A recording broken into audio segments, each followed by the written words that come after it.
The following podcast was recorded on Thursday, May 12th, 2022, featuring Sam Rines of Arbor Data Science. To hear the podcast in real time, you can sign up for a free trial at arborresearch.com or by emailing Gus Handler directly at gus.handler@arborresearch.com. You can also call Arbor Research and Trading at 1-800-606-1872. Thanks for your time and enjoy the podcast. Welcome everyone to the latest edition of Talking Data. I'm your host, Kristen Radosh with Arbor Research and Trading. I am joined today by Sam Rines, our commentator from Arbor Data Science. Welcome, Sam. Hey, thanks for having me. Today, Sam will discuss the strength of the US dollar. Sam, let's start off by talking about the US dollar versus its peers. How does it compare? Yeah, no, it's been a really interesting year so far for the dollar. The dollar seemingly gets overlooked, all the time, given that, it's not something that people trade every day. It's not flashing up on the screen, red, green. Stocks, bonds, those tend to get most of the attention. But the dollar is really, call it the global wrecking ball, so to speak, in terms of currencies.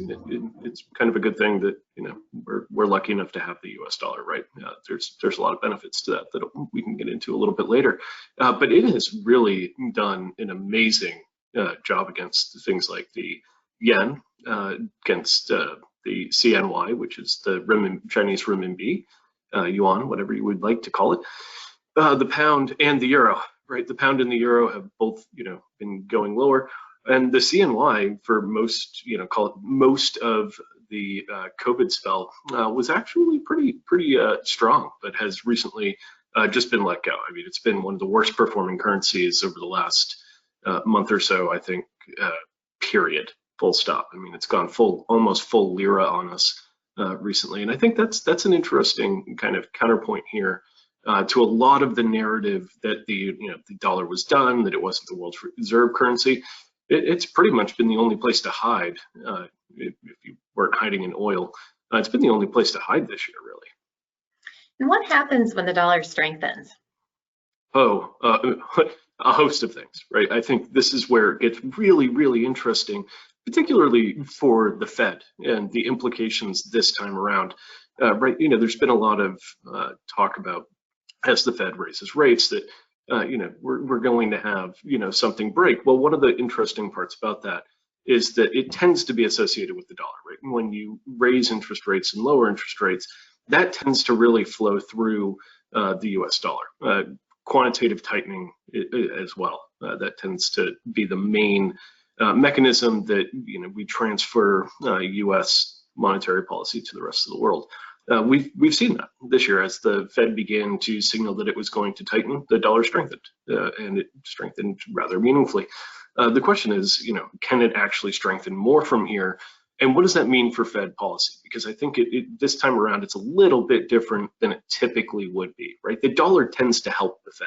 It's part of what tightening does. It's part of the way that they can get a handle on inflation, et cetera. But this time, the dollar might not be as much of a help as it usually is. And when you say it might not be as big of a help, what are the other factors that are different this time around? Sure. So there's a good chart in here of the dollar and inflation, and that's really call it what's different this time around. Normally the dollar would strengthen. That would make goods from other countries, imports, cheaper relative to what they were, and so you get what's called a pass-through effect, and that lowers prices. That helps you tame inflation. This time around, it's kind of the opposite problem, right? It's supply chains are breaking down. There's not enough stuff. That makes the strengthening dollar a little less, call it, relevant. I would say that's where the strengthening dollar, it doesn't create more food. It doesn't get more oil pumped out of the ground. I would say that maybe this time around, the tailwind of the dollar doesn't actually help the Fed with inflation, right? It typically does. It's unlikely to this time. It'll probably hurt emerging markets, but it's not going to help. And what about the timing in terms of helping it? Like, how different will that be this go around? It's a question of whether or not it'll even help at all, right? I think that's part of the problem. If it does help, it's going to help, call it, down the road further, right? There's a saying that monetary policy works in lags, and they're variable. This is going to be a longer term variable on that front. I think if we do get a much stronger dollar that's somewhat persistent, it's likely to, it will at some point make imports cheaper. It will at some point cause demand destruction outside of the US, in particular for oil and gasoline. It's priced mostly in dollars. That's where I think you get the pass-through, but that pass-through is going to be much more of a down the road thing, not an immediate thing. And speaking of oil, the release of oil reserves had a very marginal effect on the price of gasoline. When will prices stop going up? When will prices stop? When will prices stop going up? Prices, it's hard to say, right? You have to have quite a bit of demand destruction in order to balance the markets, with some of the Russian oil coming off the market. Generally, there's a little bit of a reworking going on. Right, it was interesting to see the SPR release, and you had like a day maybe of lower oil prices on that news, and you're still sitting at $107, $108 with a dollar that's fairly strong. I think that's kind of the dynamic here that's truly interesting, is that you have a very strong dollar, you have energy price or oil prices over $100, and you had less oil produced in the US in April than you did in March. That's pretty stunning. So if you were to have any sort of dollar weakness, that would be a positive for oil prices, not a negative, right? You generally would need a much stronger dollar to have any real downward effect on oil here.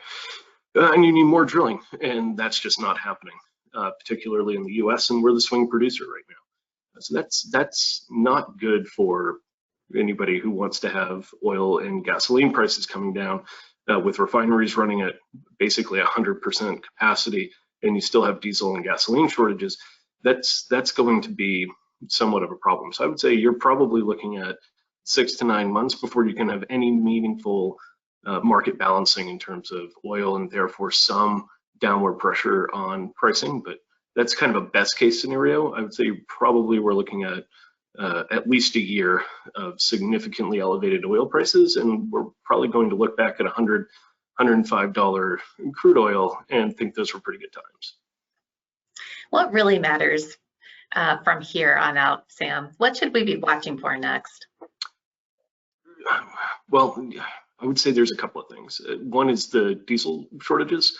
It's one thing on the East Coast in particular. It's one thing to have shortages of diesel for cars, right? You have some cars that run on diesel. It's another thing when you have semis and semi trucks that can no longer refuel. That's call it a part of the supply chain that we don't need to break right now. We already have everything else breaking. We don't need truckers to not be able to fuel up their rigs. That is a huge issue. So I would say I would be paying particularly close attention there. I would ignore, unless you're involved with it, I would ignore a lot of the crypto noise here and pay attention to what happens to the dollar, diesel, and that's about it right now. Well, thank you, Sam, for your comments today, and thank you everyone for joining us. As a reminder, we are client driven. If you have any questions or feedback on future topics, please let us know. For any questions or further information on Arbor Research, Bianco Research, or Arbor Data Science, please contact Gus Handler at gus.handler@arborresearch.com. Thanks everyone, and have a great day.